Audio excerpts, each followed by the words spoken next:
지 않으리라, 이런 제목으로 말씀을 나누도록 하겠습니다. 여러분, 이 세상에 존재하는 모든 것 중에 아마 사람만큼 불쌍한 존재는 없을 것입니다. 어떤 사람은 나면서부터 큰 질병에 걸립니다. 평생을 질병의 고통 속에서 신음하다가 죽기도 합니다. 또 어떤 사람은 굶어서 죽기도 하고, 또 어떤 사람은 죽어라고 고생만 하다가 죽기도 합니다. 한 2년 전이었던 것 같아요. 제가 서울대학교 소아병동을 신방을 갈 때가 있었어요. 이 심장병을 가지고 태어난 한쪽 심장이 없는 그런 아이를 위해서 기도해 주기 위해서 갔습니다. 근데 거기 가서 깜짝 놀랐어요. 그 병동 전체가 그런 아이들로 채워져 있는 거예요. 태어난 지 2개월, 3개월, 100일도 채 되지 않은 아이의 가슴을 절개를 해서 그 가슴을 수술을 하는 거였어요. 그런데 그런 아이들이 줄 서 있다는 겁니다. 아이들이 신음하고 있더라고요. 아이들이. 그 중에서 제가 신방했던 아이 상태가 제일 좋다는 거예요. 제일 좋다는 거예요. 우리는 그 아이 걱정을 하고 달려갔는데 거기 가서 보니까 그 아이의 상태가 가장 좋았다는 거예요. 제가 알고 있는 어떤 분은 그냥 길을 걸어가다가 주저앉았는데 다리가 부러집니다. 그냥 주저앉아서 엑스레이를 찍어보니까 다리가 부러진 거예요. 70이 넘은 분이 아닙니다. 30대 젊은 엄마가. 유리공주라는 말 들어보셨을 거예요. 유리공주. 그렇게 살아가시는 분들이 그렇게 많더라고요. 제가 2부 예배 마치고 우리 딸들하고 무슨 얘기를 하다가 물건이 많이 있는 줄 모르고 가서 제가 다리 다치고 처음으로 넘어진 것 같아요. 오늘 딱 떨어지는 곳이 제가 다친 부위였습니다. 얼마나 놀랐는지 근데 걱정 안 하셔도 된다는 거 아시겠죠, 그죠?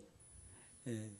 딱 떨어지는 순간에 하나님이 이렇게 잡아주는 것 같은, 하나님이 이렇게 갑자기 뭐에 탁 걸려가지고 떨어진 거예요. 푹 쓰러지는데 저도 깜짝 놀라고 저보다도 우리 딸들이 더 많이 놀라는 거예요. 다친 부위가 떨어지는 걸 봤거든요. 이게 얼마나 하나님이 우리 사랑하시는지 여러분들 생각해 보셔야 됩니다.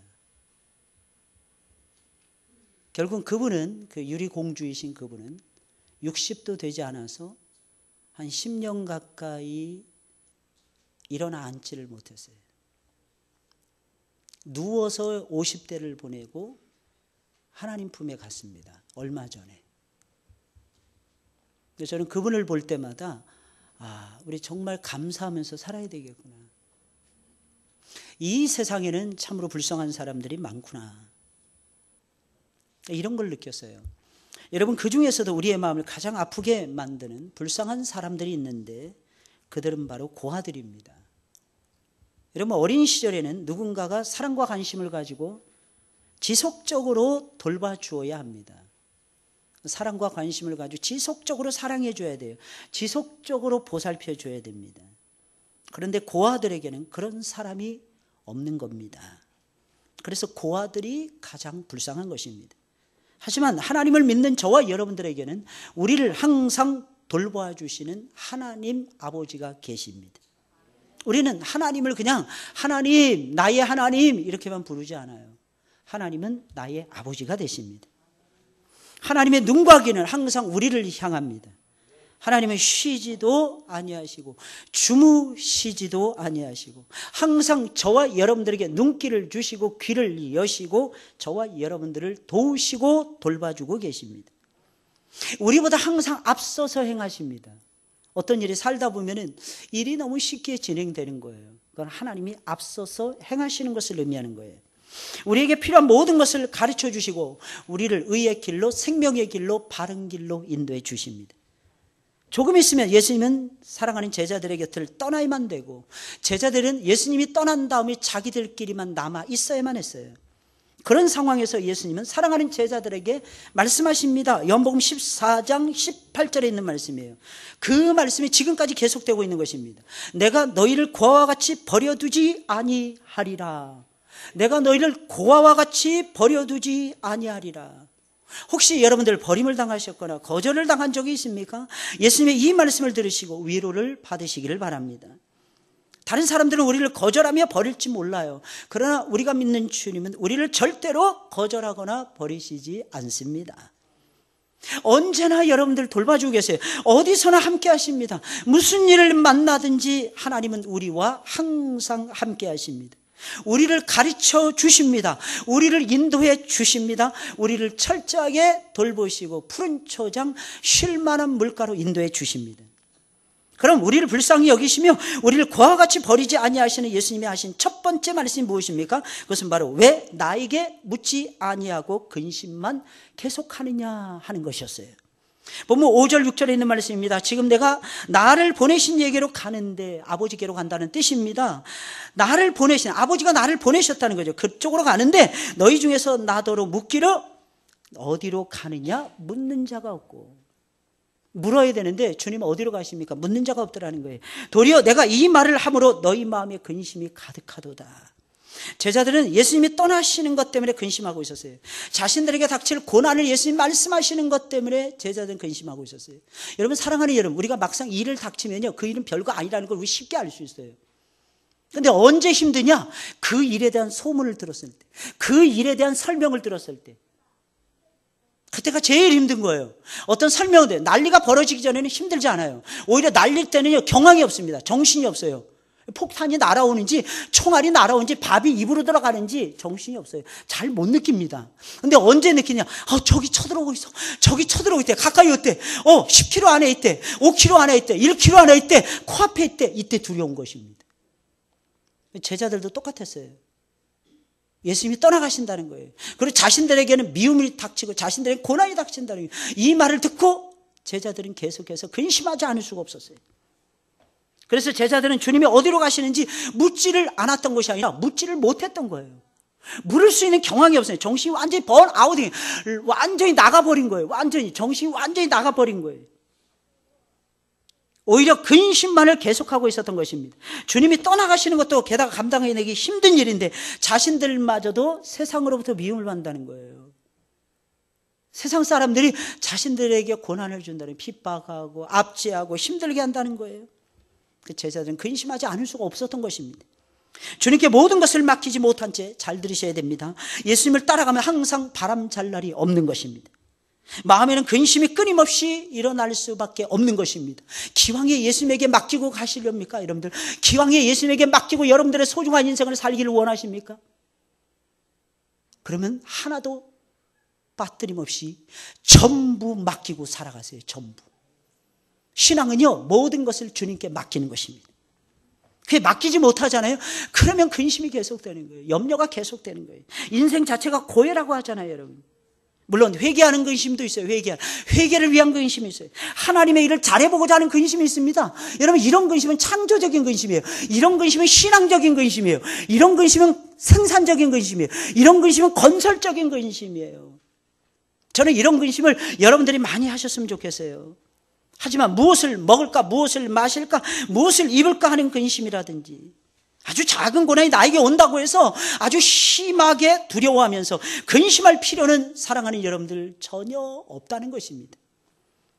이유가 무엇입니까? 사랑하는 여러분, 신앙의 세계는요, 여러분 꼭 들으세요. 근심하는 세계가 아니라 기뻐하는 세계예요. 기뻐하셔야 돼요, 여러분들. 오늘도 이 시간에 보니까 왜 이렇게 심각하십니까? 꽃은 왜 다셨습니까, 도대체? 꽃까지 꽂으시고 그렇게 심각한 얼굴로 저를 쳐다보시면 어떻게 합니까? 환하게 웃으시면서 웰컴 투 동막골에 나오는 그 누구처럼 꼭꼭꼭. 저는 어린 시절에 참 행복했다고 생각이 들어요. 가난했어요. 먹을 것도 없었고 간식거리도 없었고 새끼밥 먹기도 힘들었어요. 그런데 너무너무 행복했던 것 같습니다. 왜? 우리 주변에 나보다 모자란 사람들이 너무너무 많았어. 기억나시죠, 여러분들? 말 더듬는 사람들 많았어요, 우리 선배들 가운데서. 근데 신기한 건 말 더듬는 그 누님의 말을 한마디 듣기 위해서, 그 형님의 말을 한마디 듣기 위해서 그 입술만 쳐다봤던 기억이 지금도 생생해요. 어쩌면 그렇게 살갑게 말을 잘하는, 얼마나 재밌게 맛깔스럽게 말을 잘하는지. 이 말이라는 게 여러분들, 물론 수술술 말을 하면 진짜 좋겠죠, 여러분들. 그렇지 않더라도요, 말이라는 게 참 이 진실성이 있고요. 사람이 재미있게 얘기를 하잖아요. 그럼 진짜 재밌어지더라고요. 어린 시절에는 우리 동네마다 그런 분들이 한 분씩은 다 있었어요. 그분들이 참 우리를 즐겁게 해줬던 것 같습니다. 요즘엔 큰일 나죠. 그런 사람 보면 막 도망치죠. 그죠? 큰일 나는 줄 알고. 근데 안 그렇습니다, 여러분들. 우리 주변에서 살아가면서 여러 가지 어려움 당한 많은 분들 때문에 사랑하는 여러분들, 우리가 힘을 내면서 살 때가 진짜 많잖아요. 왜 행복하지 못하느냐? 왜 웃음이 안 나오느냐? 맨날 위만 쳐다보고 사는 거예요. 그런데 위라는 게 오해하시면 큰일 납니다. 하늘을 쳐다보는 게 아니고 위, 하나님을 쳐다보시면 진짜 좋은데 그게 아니고 그냥 위의 것만 사랑하는 거예요. 위의 것. 내가 높아지는 걸 좋아하고. 그러다가 잠시 잠깐 한번 밑을 쳐다보세요. 사랑하는 여러분들. 나보다 못해 보이는 사람들을 한번 둘러둘러 한번 보세요. 많지 않나요? 많지 않나요? 사랑하셔야 돼요. 비로소 여러분들의 삶에 생명력이 있을 것이고 더군다나 용기가 생길 것이고 하나님이 주신 기쁨이 넘치게 될 것입니다. 여러분, 하나님이 성령 안에서 우리에게 주시는 거 세 가지 말씀 늘 드리죠. 그죠? 하나님 나라는 먹고 마시는 나라가 아니에요. 물론 먹고 마실 때도 행복해지지만 하나님 나라는 성령 안에서 의와 평강과 희락이라 그랬어요. 오늘도 여러분들 놓치지 마시길 예수님의 이름으로 축원을 드립니다. 물론 시험이나 시련이 오면 베드로 사도가 말한 대로 잠시 잠깐 동안은 우리도 역시 근심하지 않을 수 없어요. 베드로전서 1장 6절입니다. 그러나 근심이 계속되어서는 절대로 안 된다는 것입니다. 왜 예수님의 제자들은 예수님께 묻지 않고, 아니 물을 수가 없었어요. 왜 물을 수가 없었던 것이고 근심만 계속하고 있었던 것입니까? 그것은 그들의 마음속에 오직 자기 자신만을 생각하는 이기적인 마음이 듬뿍 들어 있었기 때문입니다. 사람이 참 신기해요. 나만 생각하잖아요. 내 문제만 생각하잖아요. 기쁨이 사라지더라고요. 근심만 계속되는 거예요. 하나님은 나밖에 모르는 사람에게는 근심을 선물로 주십니다. 이게 참 희한해요. 근심을 선물로 주는데 어떤 사람에게 근심을 선물해요? 나밖에 모르는 사람. 나 자신, 내 일, 내 문제, 내가 만난 고난, 내 가족, 이것만을 생각한다면 그 사람은 미안하지만 주님은 어떻게 되고 주의 일은 어떻게 되는 거야? 물을 수 있는 여유가 전혀 없는 거예요. 내 문제를 벗어나셔야 돼요. 여러분, 기도도 마찬가지입니다. 기도도 옛날에 10년 전에 했던 기도의 내 모습하고 지금의 내 모습하고 기도하는 내 모습이 지금의 기도하는 모습이 훨씬 더 나아져야 됩니다. 왜 나아지지 못하는 줄 아십니까? 기도의 바운더리가 축소되기 때문에 그런 거예요. 기도의 바운더리가 고정화되어 있기 때문입니다. 기도가 넓어지셔야 돼요. 기도가 정말 뛰어넘어야 돼요. 담을 넘어가셔야 돼요. 그랬을 때 여러분들의 행복이라는 것을 발견하게 되는 거예요. 왜? 기도의 바운더리가 넓어지면 마음의 바운더리가 넓어집니다. 마음의 바운더리가 넓어지잖아요. 하나님께서 생산력 있는 삶을 살아갈 수 있도록 반드시 역사해 주십니다. 하나님은요, 우리가 이 세상 살아가면서 나밖에 모르는 인생으로 살아가는 것을 절대로 원하시지 않아요. 하나님은 주변을 돌아보면서 살기를 원하십니다. 주변에 있는 사람들에게 얼마나 사랑을 주고 계십니까? 어버이 주일을 맞이해서 사랑하는 여러분들, 어르신들을 얼마나 사랑하고 계십니까? 또 물어보겠어요. 어르신들은 얼마나 사랑스러운 젊은이들을 내 자녀들처럼 생각하시면서 사랑하고 계십니까? 반드시 물어보셔야 돼요. 교회는 가족이잖아요. 거룩한 패밀리, 홀리 패밀리잖아요. 우리가 거룩한 가족을 이루려면 진실로 기뻐하면서 서로에 대해서 기뻐하면서 즐거워하면서 사랑하셔야 되는 거예요. 이게 선행되어졌을 때 우리의 삶이 하나님의 은총과 축복으로 가득 채워지게 되는 것입니다. 주님은 어떻게 됩니까? 물을 여유가 없는 거예요. 왜? 나밖에 생각 못하니까. 성령을 받고 변화된 후에 비로소 베드로는 바뀌어집니다. 그때 예수님에게 물어, 주여 어디로 가시나이까? 달라지는 거예요. 달라지는 거예요. 마음이. 보통 우리는 내가 만난 고난이 다른 사람들이 만난 고난보다 비교할 수 없이 큽니다 라고 생각을 해요. 내 문제가 너무 커서 아무도 나를 이해할 수 없다고 생각할 때가 많습니다. 그러나 절대로 그렇지가 않습니다. 모든 사람들은 인생을 살아가는 동안에 나름대로의 무거운 짐을 짊어지고 살아가고 있어요. 근데 왜 내 문제만 크게 보일까요? 간단합니다, 여러분들. 그것은 내 문제이기 때문에 그런 거예요. 내가 신경 써야 되고 내가 고민해야 되고 내가 이겨내야만 되는 내 문제예요. 그러니까 다른 사람의 문제는 내 문제가 아닌 거예요. 내가 이겨내야만 되는 문제가 아닙니다. 그러니까 내 문제가 크게 보입니다. 근데 어느 신앙이 딱 성장을 하잖아요. 어느 경점에 딱 이르잖아요. 내 문제는 신경도 안 써줘요. 너무너무 신기해요. 내가 무엇을 먹을까, 무엇을 마실까, 무엇을 입을까 이상하게 신경이 써지질 않습니다. 딱 신경 써지는 게 있어요. 저 사람 뭘 먹고 살지? 저 선교사님은 뭐 때문에 살아가지? 우리 주변에 있는 많은 개척교회들은 저 작은 교회에서는 어떻게 밥을 먹고 살지? 이런 것들이 서서히 수면 위로 떠올라지기 시작을 합니다. 내 고난이 크다는 생각을 사랑하는 여러분 빨리 버리셔야 돼요. 내 문제만 집착하고 머물러 있으면 근심만 더해집니다. 근심의 수레바퀴가 쉬지 않고 돌고 또 돕니다. 근데 참 이상해요. 하나님께 딱 맡기고 다른 데 눈을 돌리면 내 문제는 주님이 해결해 주시더라고요. 딱 맞아요. 마태복음 6장 33절. 너희는 먼저 그의 나라와 그의 의를 구하라. 그리하면 이 모든 것을 너희에게 더하시리라. 우리 주님은 더해 주시는 역사가 있을 것입니다. 특별히 오늘 네팔을 위해서 특별 선교 헌금 여러분들 드리시죠?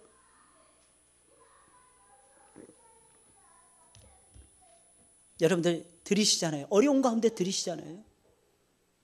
아버지께서 여러분들의 문제를 처리해 주실 것입니다. 처리해 주신다니까요, 반드시. 우리 교회는 우리 교회만을 위해서 존재하는 교회 아닙니다, 여러분들. 우리는 주변에 있는 교회와 주변에 있는 목사님들과 주변에 있는 선교사님들과 주변에 있는 이웃들과 함께 가는 교회예요. 그게 교회의 본질적인 모습이라는 것입니다. 아직도 예수님께 물어볼 용기가 나지 않습니까? 혹시 물어봤다가 주님께서 감당하기 힘든 일을 명하시면 어떻게 하나 덜컥 겁이 나서 못 물어보시겠습니까? 염려하지 마세요.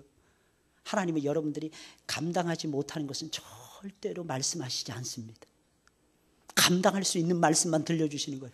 감당할 수 있는 일들만을 우리 주님께서 맡겨주시는 거예요. 할렐루야! 그러니까 여러분들이 못할 일은 사실은 주님이 말씀하신 일들 가운데 여러분들이 감당하지 못할 일은 없는 것입니다. 물어보셔야 돼요. 주여, 내가 무엇을 해야 됩니까? 주여, 어디로 가십니까? 주여, 내가 어떻게 하나님을 섬겨야 됩니까? 말씀만 하옵소서. 주의 종이 듣고 그대로 행하겠나이다. 예수님이 항상 여러분들이 곁에 계십니다. 그분께 물어보세요, 여러분들. 어떤 일을 새롭게 시작하려고 합니다. 왜 안 물어보십니까, 여러분들? 어떤 아버지와 아들이 있었다고 합니다. 아들에게 아버지가 어느 날 명령을 내립니다. 아들아, 집 마당에 있는 이 큰 돌 때문에 자꾸 사람들이 걸려서 넘어지니까 이 큰 돌을 옮겨다오. 예, 아빠, 내가 옮기겠습니다. 근데 그 돌은 너무 컸어요. 옮기기가 너무 힘들었어요. 온갖 방법을 다 동원합니다. 아이가 안 되는 거예요. 그때 아빠가 옆에서 살짝 오면서 말하는 거예요. 아들아, 너 최선을 다했니? 아들이 얘기합니다. 아빠, 저는 최선을 다했어요. 근데 돌은 못 옮겼어요. 죄송해요. 아니다. 너는 최선을 다하지 않았어. 아빠가 보기엔 너는 최선을 다하지 않았어. 아빠, 그게 무슨 말씀이세요? 너는 아빠가 옆에 서 있는데도 아빠한테 구하지 않았잖아. 너의 최선은 아빠에게 구하는 것이었단다. 사랑하는 여러분들 기억하자고요. 하나님이 우리에게 문제를 주십니다. 왜 구하지 않습니까? 내 고통의 멍에를 여러분들이 내던지기 전에 하나님 앞에 왜 구하시지 않습니까? 그 문제를 가지고. 왜 없애려고만 합니까, 여러분들? 하나님은 여러분들의 기도하는 소리를 들으시기를 원하십니다. 나에게로 오라는 거예요, 주님은. 나에게 맡기라는 거예요. 내려놓으라는 거예요. 그러면 내가 해결해 줄게. 예수님은 왜 묻지 않고 근심만 계속하고 있느냐는 거예요. 근심할 시간이 있으면 사랑하는 여러분들 하나님 앞에 나오셔서 기도하시길 예수님의 이름으로 축원을 드립니다. 또한 예수님은 엄청난 약속을 제자들에게 줍니다. 떠나가시는 그 시점에서 이것은 성령을 보내어 책임지고 너희를 돌봐주겠노라 라고 하는 약속이었어요. 예수님은 내가 떠나가는 것이 너희에게 유익이라고 말씀하십니다. 왜 주님이 제자들을 떠나가는 것이 유익한 것입니까? 예수님이 떠나가시면 성령이 오시기 때문이었어요. 여러분, 성령을 이해하기가 곤란하신 분은 이렇게 생각하시면 됩니다. 여러분, 예수님이 무한대로 존재하신다 이렇게 보시면 맞습니다. 예수님이 무한대로 존재하는 거예요. 예수님이 떠나가시기 전에 예수님 한 분이셨어요. 성령, 예수님만이 제자들과 함께하고 있었어요. 근데 예수님이 떠나가시고 아버지께로 가신 다음에 성령을 보여주시는데 이 성령은 또 다른 예수님이었어요. 예수님의 이름도 돕는 분이었어요. 예수님의 이름도 보혜사였어요. 근데 그 보혜사가 예수님이 가신 다음에 오신 다음에는요, 수십만 명이 된다는 거예요. 수천만 명이 된다는 것입니다. 우리 한 사람 한 사람 각자의 마음속에 그 보혜사가 거하시면서 그 보혜사 성령께서 함께 하신다는 것입니다.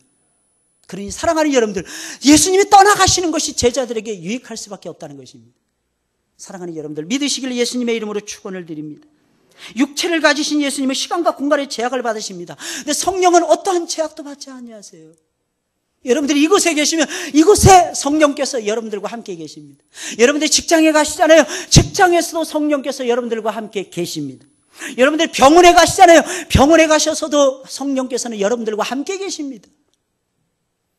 여러분 사업장에 갑니다. 성령께서 그 가운데서 함께 하십니다. 여러분 들녘에 가십니다. 들판에, 바다에 가십니다. 바다에서도, 산에 가십니다. 산에서도 사랑하는 여러분들. 이렇게 여러분 예배를 이렇게 멋지게 드린 다음에 밑에 내려가서 점심 먹는 그 시간에도 성령께서는 여러분들과 함께 하신다는 것입니다. 그래서 주님은 말씀하시는 거예요. 내가 떠나지 아니하면 보혜사가 너희에게로 오시지 아니할 것이요, 가면 내가 그를 너희에게로 보내리라. 왜 주님이 죽으시고 천국에 가셔야 성령님이 오시는 것입니까? 이유는 간단해요. 영세전에, 만세전에 성부 하나님과 성자 예수님 간의 언약을 체결하셨는데 그렇게 하기로 약속을 하셨기 때문입니다. 예수님이 십자가에 달려 돌아가시고 사흘 만에 부활하시고 40일 동안 제자들과 함께 계시다가 예수님이 승천해 가시면 그 이후에 성령을 물붓듯이 부어주시겠노라고 하나님이 이미 예수님과 약속을 하셨기 때문입니다. 여러분 아시잖아요. 여러분들, 우리 하나님은 약속에 신실하신 분이시라. 우리는 너무 살면서요, 상황을 볼 때가 너무 많아요. 상황. 근데 우리가 만나는 상황은요, 항상 가변적이에요. 좋았다, 나빴다, 좋았다, 나빴다. 밖에 날씨 어떠십니까? 좋습니까? 좋아요, 밖에 날씨? 오늘 날씨 좋은가요? 비가 왔어야 되는데. 놀러 가고 이런 사람들이 5월달 되면 비가 주일날마다 주룩주룩 내려야 돼요, 오전에는. 다 포기하게 만들어야 돼요. 어떤 해가 막 쨍쨍쨍이니까 기분 좋죠, 그죠? 그 와가지고 이렇게 좋은 예배당에서 예배 드리고 하나님의 임재를 느끼니까 더 많이 좋지 않습니까? 그런데 사랑하는 여러분들, 성도는요 그런 것 때문에 기뻐하는 존재들이 아니라, 이런 것 때문에도 물론 좋죠. 꽃이 있으니까 너무 좋아요. 카네이션 너무 예쁘지 않습니까? 그러니까 여기 꽃이 있는데 또 다른 꽃이 있어요. 이거 꽃 맞죠? 연두색 이거 나는 거, 이 꽃 무슨 꽃인지 모르겠는데 세상에 꽃이 피어도 지 색깔로 꽃을 피우는 게 어디 있어요? 근데 너무 이뻐요. 신기하지 않습니까? 꽃이라면 적어도 빨갛고 노랗고, 그죠? 하얗고 이래야 된단 말이에요. 근데 얘는 지 색깔하고, 지 옷 색깔하고 똑같아요, 거의. 별로 차이도 안 나. 근데 자세히 들여다보니까 너무 예뻐요. 드러나지 않는데 너무 예뻐. 조화가 기가 막혀요. 여러분들은 멀리 보시니까 별로 모르는데 저는 가까이 보니까 이 향기까지 같이 느끼면서 느껴요. 이 카네이션 이것까지 다, 안개꽃까지 다 느껴집니다. 그런데 사랑하는 우리 인생은요, 이런 것 때문에 즐거워하는, 본질적으로 말씀드리는 거예요. 우리 이런 상황 때문에 기뻐하는 존재들이 아니라 하나님 아버지 때문에 기뻐하는 존재들이에요. 할렐루야. 사랑하는 여러분들, 믿으시길 예수님의 이름으로 축원을 드립니다. 이런 믿음이 있어야 돼요, 여러분들. 이런 믿음. 하나님 아버지 때문에 좋아지는 거예요. 참 이상하지 않습니까? 하나님 아버지가 나에게 주신 약속 때문에 좋은 거예요. 아직 역사는 일어나지 않았어요. 근데 믿어지는 건 어쩌란 말이에요? 다 두려워하는데 내 마음에는 하나님이 용기를 심어주시는데 어쩌란 말입니까? 왜? 하나님이 나에게 주신 약속이 보이니까. 다른 때 같으면 생각이 안 나는 거야. 그런데 이상하게 생각이 나는 거야. 이때 기쁘지 않습니까?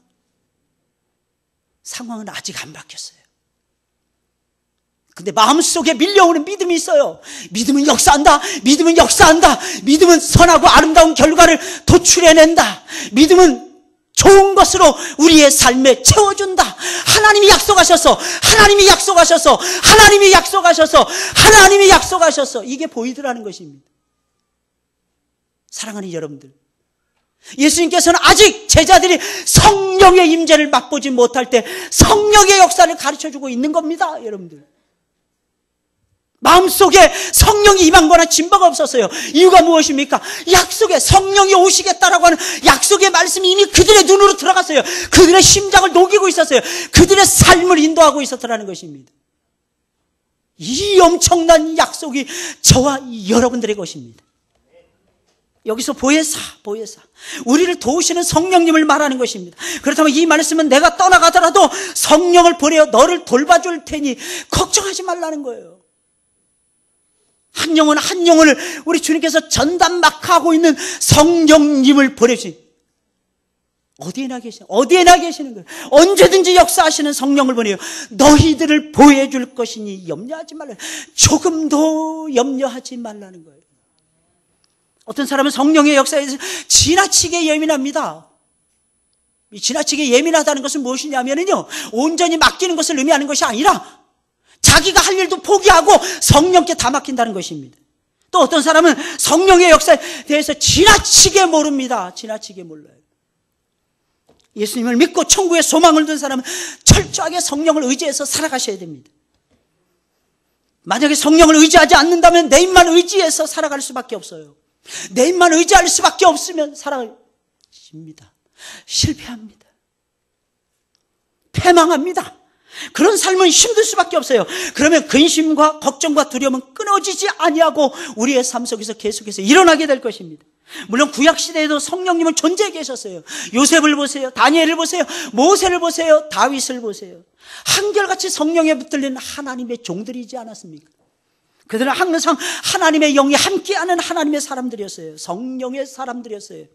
그렇다면 예수님께서 십자가에 달려 죽으시고 하나님께로 돌아가신 다음에 성령이 오신다고 하는 이 말씀은 무슨 말이겠습니까?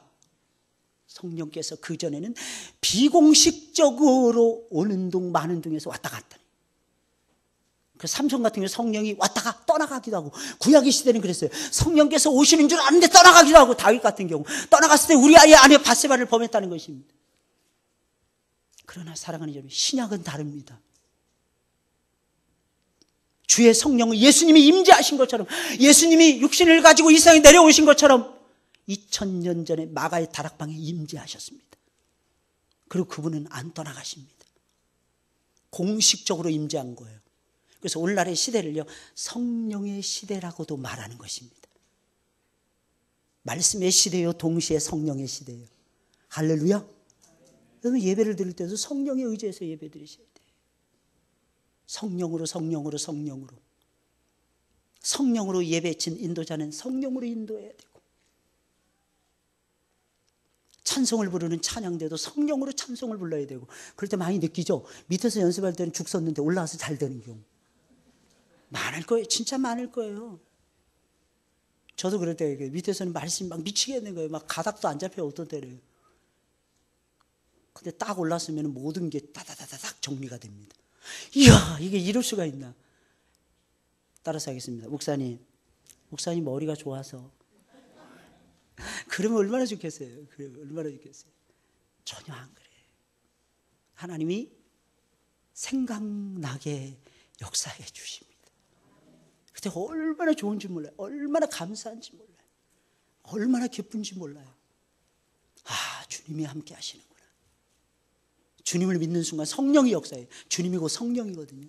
성령이고 주님이시거든요. 성령은 예수님에 대해서 가르쳐 주거든요. 예수님은 하나님 아버지를 소개했거든요. 우리도 마찬가지입니다. 그래서 우리는 주변에 있는 사람, 여러분들 회장님들 많이 높이세요. 아니, 교회에서는 사람을 높이는 게 아니라, 누가 그럽니까? 이러면 하나님을 높인다 하면 하나님이 쓰는 종들도 높일 줄 알아야죠. 왜? 하나님이 세운 하나님의 사람들이잖아요. 장로님들 많이 존경하시고 사랑하세요, 여러분들. 그러면 여러분들 장로님들이 받는 복을 누릴 것입니다. 신기하죠? 맨날 직분만 가지면 되는 줄 그렇지 않다니까요, 여러분들. 누리는 게 중요하다니까. 하나님이 누리게 역사하신다니까, 누리도록. 우리 기쁨으로 하나님 섬기시자고요. 여러분 포스터 잔뜩 붙여놨잖아요. 그죠? 무슨 뜻일까요? 이거 왜 붙여놨을까, 이거? 다 같이 가자는 거예요. 다 같이 가자는 뜻이.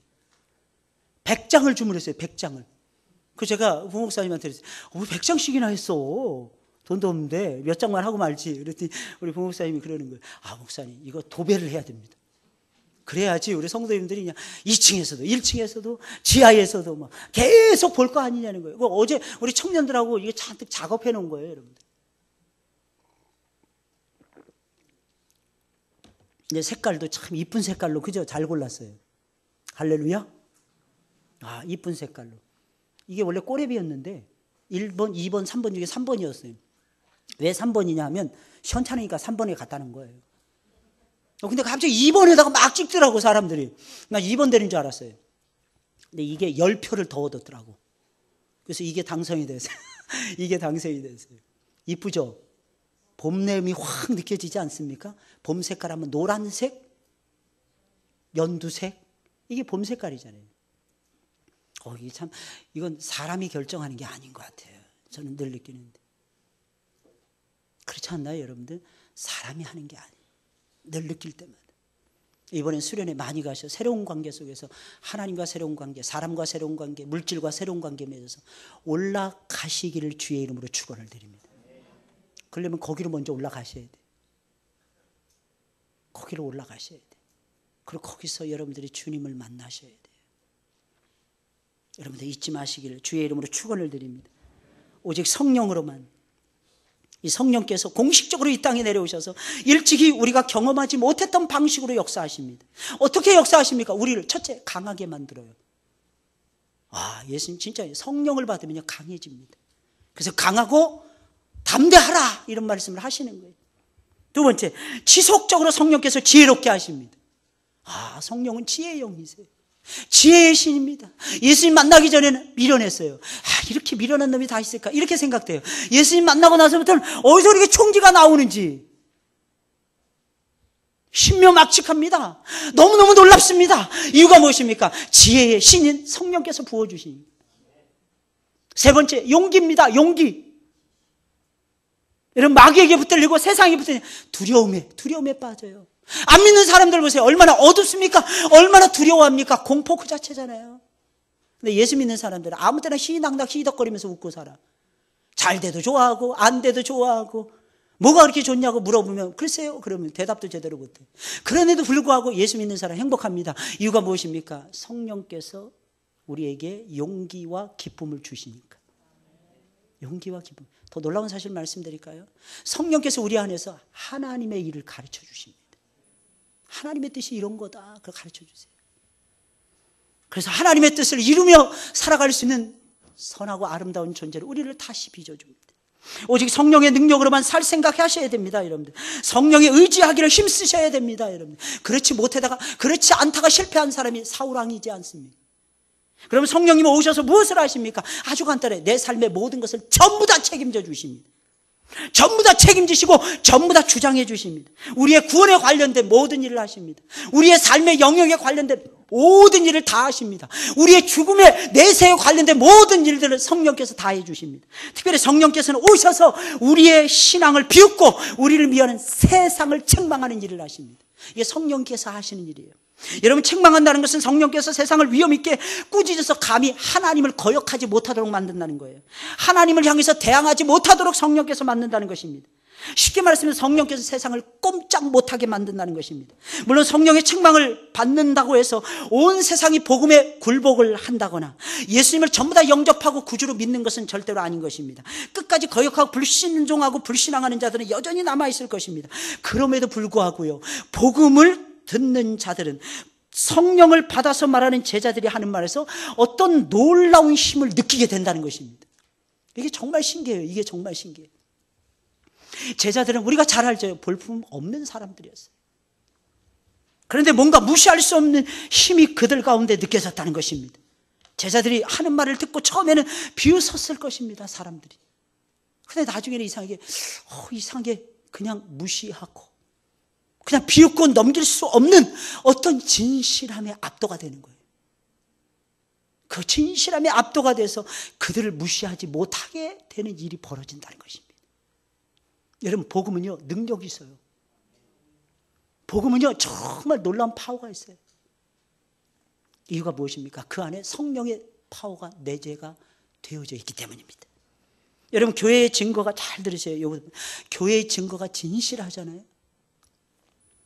사람들은 더 이상 교회에 와서 무조건 평안합니다, 평안합니다, 평안하게만 예배를 드릴 수가 없습니다.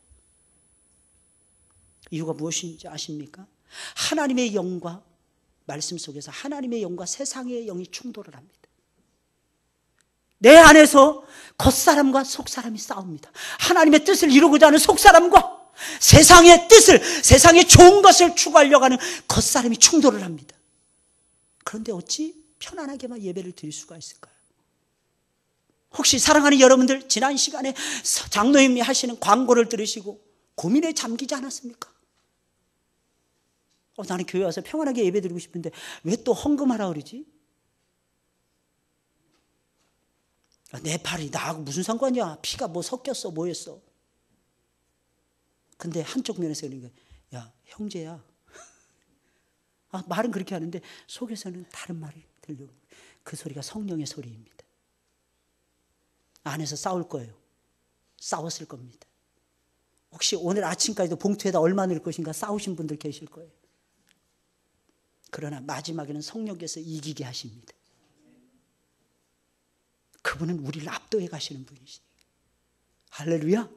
그분은 우리를 압도해 가시는 분이시죠. 여러분, 그리스도인들의 가장 큰 무기가 뭔지 아십니까? 진실이에요. 그리스도인들은 속이거나 변명해서는 안 됩니다.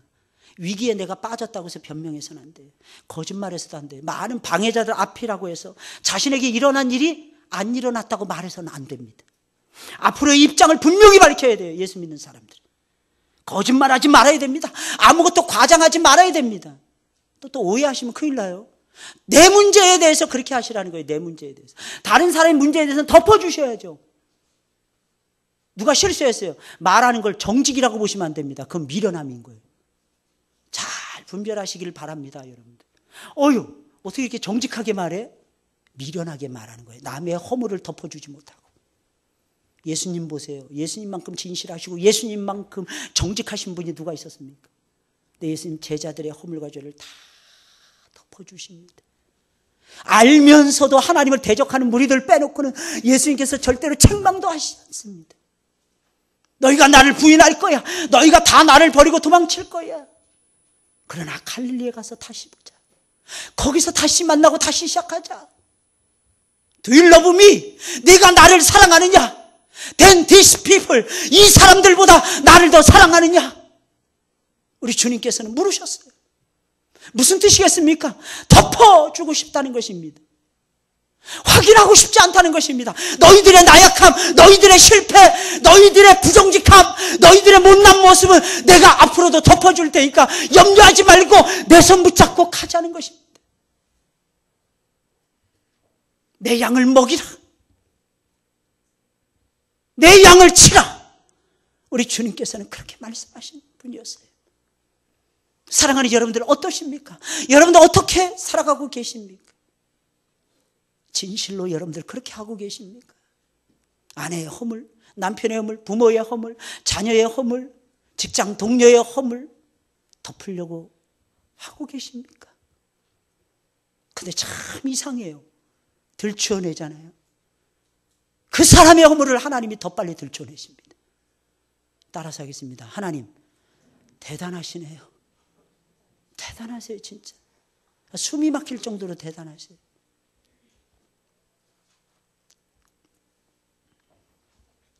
아무것도 과장하지 말아야 됩니다. 나에 대해서는. 이런 진실 앞에서 사람들은 세상에서 느낄 수 없는 위엄과 힘과 권위를 느끼게 되는 것입니다. 성령께서는 오셔서 세상의 죄에 대해서 책망하십니다. 세 가지를 동시에 하면서 우리를 진리 가운데로 이끌어가는데, 첫째, 죄에 대해서 책망. 죄가 뭐예요? 예수님 안 믿는 것이 죄입니다.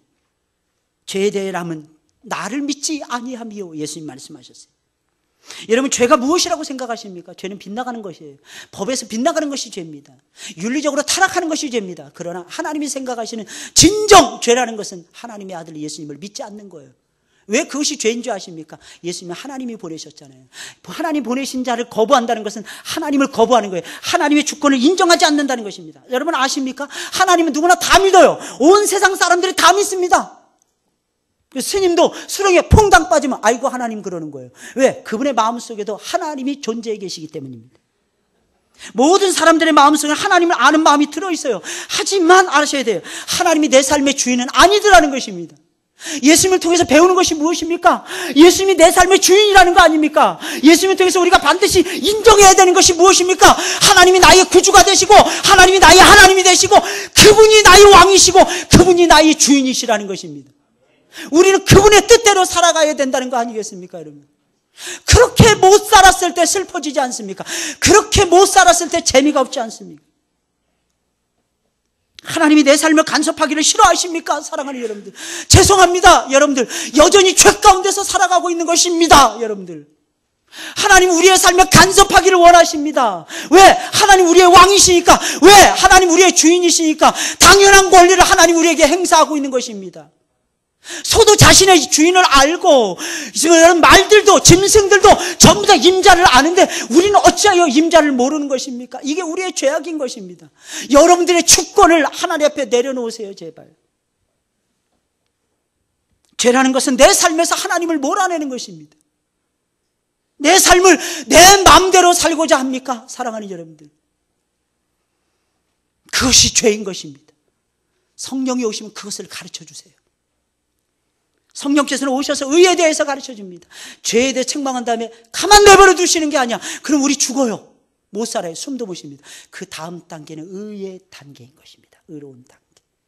옳은 것이 무엇인지를 일깨워 줍니다. 의에 대해서 책망한 다음에 의에 대해서 가르쳐 줍니다. 의가 무엇입니까? 옳은 것을 얘기해요. 옳으신 것이 무엇입니까? 하나님의 뜻이 옳습니다. 하나님이 옳고 하나님의 뜻이 옳아요. 사람들은 진리 떠버려 됩니다. 사랑하는 여러분들, 하나님만이 진리예요. 변함이 없는 불변의 진리, 과거, 현재, 미래 모든 걸 다 통틀어서 변함이 없는 것이 진리인 것입니다.